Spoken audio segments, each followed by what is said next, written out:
Assalamualaikum warahmatullahi wabarakatuh. Perkenalkan, nama saya Intan Aula Rosyida, NPM 18120000021 dari kelas Hukum 7A1. Di sini saya akan membacakan tugas saya, yaitu tugas hukum media merangkum pertemuan 1 sampai ke 7. Yang pertama yaitu pengertian hukum. Pengertian hukum menurut Dr. Andes E. Utrecht, SH, di dalam bukunya yang diberi judul Pengantar dalam Hukum Indonesia pada tahun 1953 telah mengartikan hukum. Menurut Utrecht, hukum adalah sekumpulan peraturan-peraturan yang berisi mengenai perintah dan larangan untuk dapat menertibkan adanya kehidupan bermasyarakat dan mesti bisa ditaati oleh seluruh anggota masyarakat. Karena dengan hanya melakukan pelanggaran maka dapat menimbulkan adanya tindakan yang berasal dari pihak pemerintah. Yang B yaitu unsur, ciri, sifat, jenis, dan tujuan hukum. Unsur-unsur hukum. Yang pertama, peraturan mengenai suatu tingkah laku atau perilaku manusia yang ada dalam pergaulan masyarakat. Peraturan tersebut diadakan oleh segala badan-badan resmi yang berwajib. Yang ketiga, peraturan itu bersifat memaksa. Yang keempat, sanksi terhadap para pelanggar peraturan tersebut secara tegas. Yang selanjutnya yaitu ciri-ciri hukum. Yang pertama, adanya perintah atau larangan. Yang kedua, perintah atau larangan tersebut mesti dipatuhi dan ditaati oleh setiap orang. Yang ketiga, sifat-sifat hukum. Hukum mempunyai sifat dalam mengatur dan memaksa. Hukum merupakan peraturan-peraturan hukum yang ada di masyarakat yang dapat melakukan pemaksaan terhadap orang agar mau mentaati tata tertib serta dapat memberikan sanksi yang sangat tegas berupa adanya hukuman. Yang keempat yaitu jenis hukum. Jenis hukum yang pertama, hukum material, yaitu suatu tempat yang dari tempat di mana material tersebut telah diambil. Yang kedua, hukum publik, yaitu suatu bentuk hukum yang memiliki tugas dalam mengatur jalinan terhadap pemerintah dengan subjek hukum atau yang dapat mengatur kepentingan masyarakat. Yang ketiga yaitu hukum perdata, yaitu salah satu bidang yang dapat mengontrol hak dan kewajiban yang dipunyai subjek hukum dan hubungan antara subjek hukum. Hukum perdata juga disebut sebagai suatu hukum sipil atau hukum privat sebagai lawan dari yang namanya hukum publik. Yang keempat, hukum formal, yaitu salah satu hukum di mana secara langsung dapat dibentuk oleh hukum yang dapat mengikat di masyarakat. Yang kelima yaitu hukum pidana. Hukum pidana yaitu suatu aturan dalam hukum yang telah mengontrol segala perbuatan-perbuatan yang sudah dilarang oleh undang-undang dan akan berakibat pada diterapkannya hukuman kepada siapa yang sudah melakukannya dan telah memenuhi atas segala unsur perbuatan yang telah disebutkan ke dalam hukum pidana, undang-undang korupsi, undang-undang HAM, dan sebagainya. Yang terakhir yaitu hukum tata negara. Hukum tata negara adalah suatu hukum yang bertugas mengatur semua masyarakat, hukum bawahan dan hukum atasan yang menurut tingkahnya. Yang selanjutnya, tujuan hukum. Tujuan hukum ada dua, yaitu tujuan hukum menurut teori etis, merupakan untuk mencapai keadilan dan memberikannya kepada setiap anggota masyarakat yang menjadi haknya. Yang kedua, hukum menurut para ahli. Menurut Profesor Subekti SH adalah untuk menyelenggarakan adanya sebuah ketertiban dan keadilan sebagai syarat untuk mendatangkan kebahagiaan dan kemakmuran. Selanjutnya masuk ke dalam pertemuan kedua dan ketiga dalam bab 2, pengertian media massa dan hukum media. Pengertian media massa. Media massa adalah sarana untuk menyampaikan pesan atau pernyataan atau informasi yang bersifat umum kepada sejumlah orang yang jumlahnya relatif besar, tinggalnya tersebar, heterogen, anonim, tidak terlembagakan, perhatiannya terpusat pada sisi pesan yang sama, yaitu pesan dari media massa yang sama dan tidak dapat memberikan arus balik secara langsung pada saat itu juga. Selanjutnya, pengertian pers. Pengertian pers dalam arti luas yaitu semua media massa periodik, yaitu yang tercetak dan elektronika. Sedangkan pengertian pers dalam arti sempit yaitu media massa tercetak seperti surat kabar dan majalah. Pokok-pokok hukum media. yaitu yang pertama ruang lingkupnya. Umar Seno Aji menyebutkan hukum pers meliputi aturan-aturan mengenai publikasi, sehingga hukum pers berkaitan dengan konstitusi negara dan berhubungan dengan hukum tata negara dan hukum administrasi negara. Abdul Muiz menyebutkan hukum komunikasi yaitu hukum yang mengatur kebebasan dan tanggung jawab dalam proses penyampaian pesan antara manusia. Ruang lingkup di Amerika Serikat. Pengertian penafsiran pers telah mengalami perkembangan jauh meliputi media elektronika dan merambah ke dunia internet. Yang selanjutnya yaitu batasan istilah hukum media massa.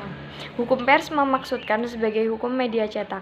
Hukum pers biasanya diasumsikan sebagai hukum pers cetak, sedangkan hukum internet atau cyber law adalah hukum yang berkaitan dengan ketentuan media internet. Yang selanjutnya, pengaturan pers atau media massa. Pers atau media perlu diatur sebab pers atau media pengaruhnya sangat besar terhadap kehidupan bangsa dan negara. Karena pada dasarnya media adalah ruang publik bagi masyarakat sebagai tempat untuk mengeluarkan pendapat dan sebagai kepentingan bisnis guna mencari laba atau keuntungan. Yang selanjutnya, reformasi hukum pers. Alasan atau dasar pertimbangan dilakukannya reformasi hukum pers yaitu yang pertama, kemerdekaan pers merupakan salah satu wujud kedaulatan rakyat.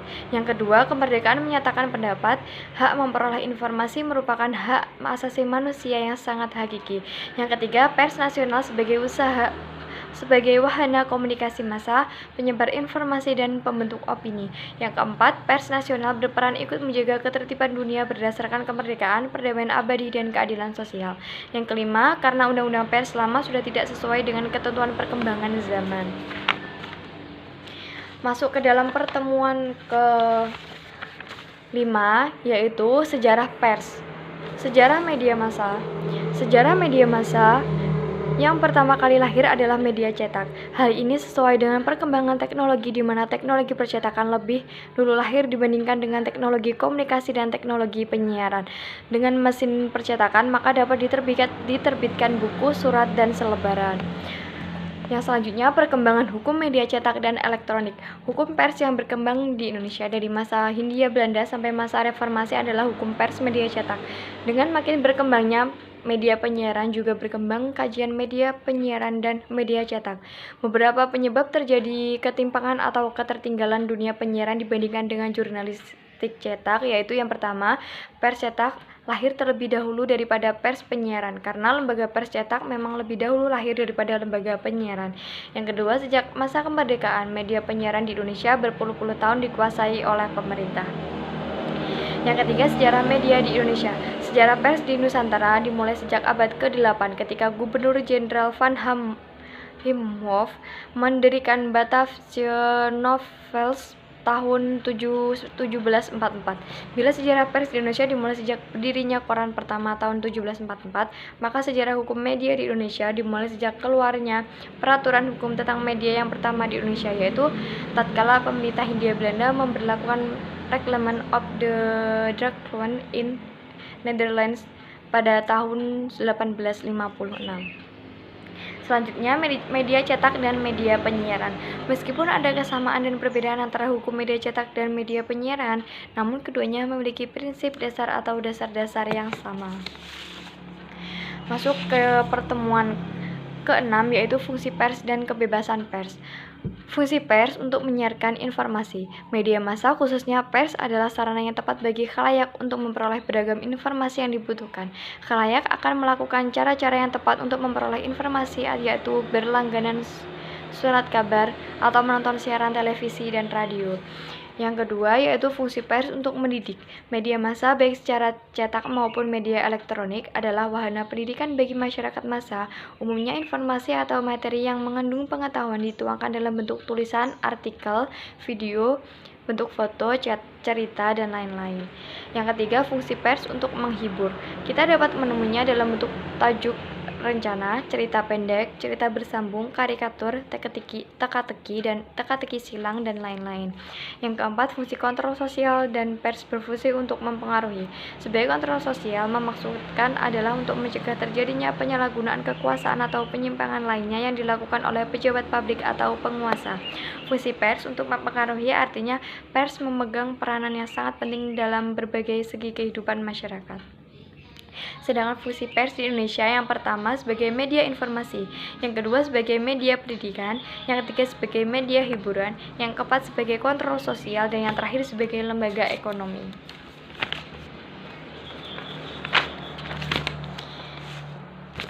Pers mempunyai karakteristik, yaitu yang pertama proses komunikasi berlangsung satu arah, komunikator melembaga, dan pesan bersifat umum.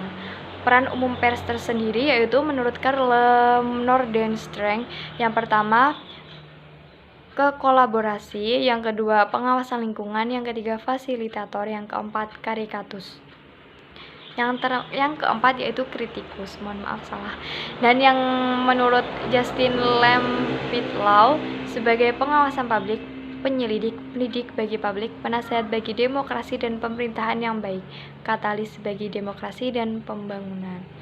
Yang selanjutnya, kebebasan pers atau freedom of the pers. Yang dimaksud kebebasan pers adalah untuk mempublikasikan segala sesuatu tanpa adanya sensor sebelum dan sesudahnya.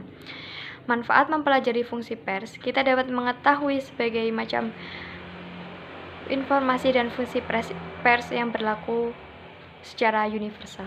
Yang terakhir, pertemuan ke-7 masuk ke dalam bab 5, yaitu Dewan Pers.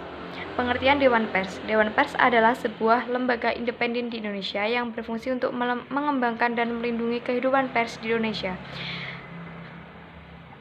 Dewan Pers ini ada beberapa zaman. Yang pertama yaitu zaman Orde Lama. Dewan Pers pertama kali terbentuk pada tahun 1966 melalui Undang-Undang Nomor 11 tahun 1966 tentang ketentuan-ketentuan pokok pers. Fungsi Dewan Pers pada saat itu adalah sebagai pendamping pemerintah serta bersama-sama membina perkembangan juga pertumbuhan pers di tingkat nasional. Pada zaman Orde Baru, pada zaman ini fungsi Dewan Pers tidak berubah, yaitu masih menjadi penasehat pemerintah, terutama untuk Departemen Pemerintahan yang berlangsung dari tahun 1966 sampai 1998. Zaman Reformasi disahkannya Undang-Undang Nomor 40 Tahun 1999 tentang Pers membuat berubahnya Dewan Pers menjadi Dewan Pers yang independen. Dapat dilihat dari pasal 15 ayat 1, yaitu yang berbunyi dalam upaya mengembangkan kemerdekaan pers dan meningkatkan kehidupan pers nasional dibentuk Dewan Pers yang independen. Selanjutnya, anggota Dewan Pers. Menurut pasal 15 ayat 3 Undang-Undang Pers, anggota Dewan Pers dipilih secara demokratis setiap 3 tahun sekali, yaitu meliputi wartawan, pimpinan perusahaan, tokoh masyarakat. Struktur kelembagaannya sendiri yaitu komunikasi pengaduan masyarakat dan penegakan etika pers, komisi hukum dan perundang-undangan, komisi pendidikan dan pelatihan, komisi hubungan antara lembaga dan hubungan luar negeri. Sejarah Dewan Pers sendiri yaitu Dewan Pers Lama dalam sidang pleno ke-44 di Bandung 17 sampai 19 November 1999 memutuskan untuk mengadakan prakarsa guna memfasilitasi pembentukan Dewan Pers baru yang independen. Tugas dan fungsi Dewan Pers yaitu menjaga kemerdekaan pers sebagai wujud hak publik untuk mengetahui dan memperoleh informasi serta berkomunikasi, mengawasi kemungkinan penyalahgunaan profesi dan kemerdekaan pers. Yang terakhir yaitu etika Dewan Pers. Wartawan Indonesia menghormati hak masyarakat untuk memperoleh informasi yang benar. Wartawan Indonesia tidak menerima suap dan tidak menyalahgunakan profesi. Wartawan Indonesia tidak menyiarkan informasi yang bersifat dusta, sadis, dan cabul, serta tidak menyebutkan identitas korban kejahatan susila.